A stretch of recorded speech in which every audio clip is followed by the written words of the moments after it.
আমার কথা সময় নো ইন্টারাপশন প্লিজ, আমি করি নাই, এটা একটু বলেন। এখানে খুবই স্পষ্ট করে তিনি তাকে শেষ করে তিনি তার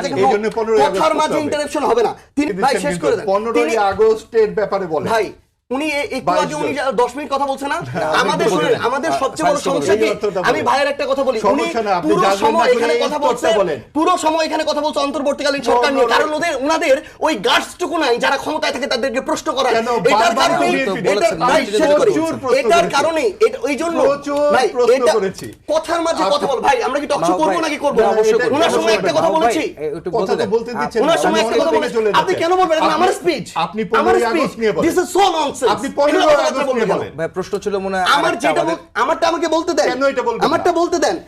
এখানে সবচেয়ে বড় সমস্যা বাংলাদেশের সো কল সিভিল সোসাইটির, তারা ক্ষমতাকে তোষামত করে ধীরে ধীরে স্বৈরাচার বানায়, তারা তাদের জায়গা থেকে এখন অন্তর্বর্তীকালীন সরকারকে নিয়ে কথা বলছে, কিন্তু বিএনপি যে তাদের জায়গা থেকে এখন সেই যেই ধরনের অপকর্মগুলো তারা করছে, যে প্রতারণা করছে, এটা নিয়ে কথা বলে তাদের কোনো গাছ নাই। জুলাই 16 এই যে গুম থেকে শুরু করে এই যে অত্যাচারগুলো, এগুলো বাতিল করে দিচ্ছে, কি কথা বলার আপনি সুযোগ দিচ্ছেন, কথার মাঝে এটা তো হতে পারে না, কথার মাঝে কেন কথা বলবে, আপনি বলেন যে তারা তাদের জায়গা থেকে বলতেছে না সংবিধানের উপরে কিছু নাই, এখন তারা এটা কেন বলতেছে জানেন, কারণ 15ই আগস্টের হত্যাকে সমর্থন করেন।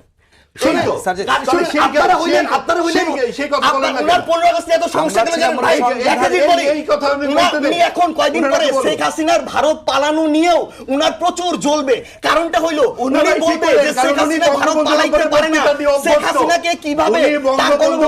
আক্রমণ করা হলো, বক্তৃতা দিয়ে অভ্যস্ত, এই কারণেই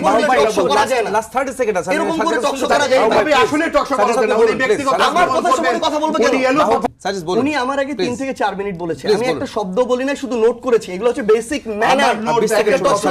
না না, এরকম করে কথা বলার কোনো মানে নেই ভাই। জুলাই সনদের ভূমিকা মুক্তিযুদ্ধ, যার